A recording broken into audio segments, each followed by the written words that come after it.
қонуни ҷумҳурии тоҷикистон оид ба ворид намудани тағйири илова ба қонуни ҷумҳурии тоҷикистон дар бораи тартиб ва шароити дар ҳабс нигоҳ доштани гумонбаршуда, айбдоршаванда ва судшаванда.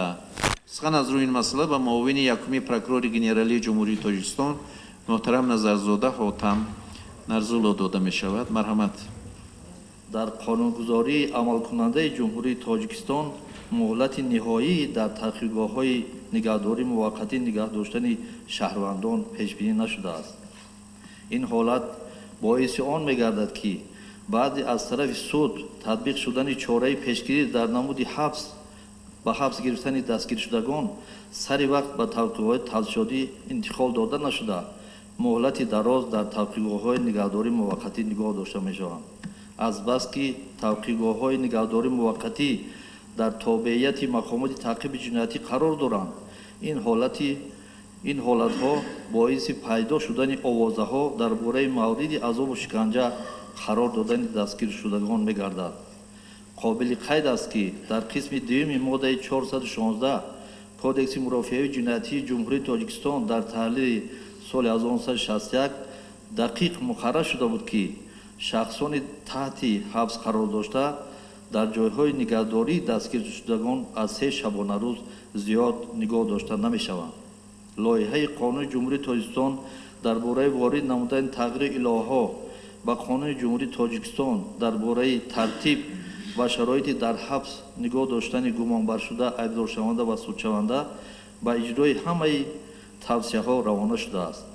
аз ҷумла лоиҳа бо роҳи дар таҳрири нав ифода намудани қисми дуюми моддаи 9 қонуни номурда муқаррар менамояд ки шахсоне ки нисбаташон аз тариқи судӣ чораи пешгирӣ дар ҳабс нигоҳ доштан татбиқ карда шудааст, дар таъқибгоҳҳои нигаҳдории муваққатӣ набояд зиёда аз 3 шабонарӯз нигоҳ дошта шаванд.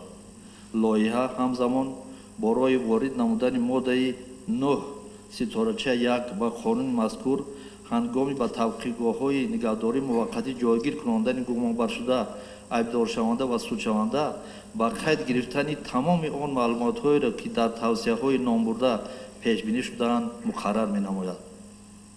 лоиҳа аз ҷониби гурӯҳи корӣ дар ҳайати намояндагони прокуратураи генералии ҷумҳурии тоҷикистон, вазорати корҳои дохилӣ, кумитаи давлатии амнияти миллӣ, вазорати адлия ва шӯрои адлияи ҷумҳурии тоҷикистон таҳия шуда қабули он аз бюҷети давлатии ҷумҳурии тоҷикистон маблағгузории иловагиро талаб наменамояд.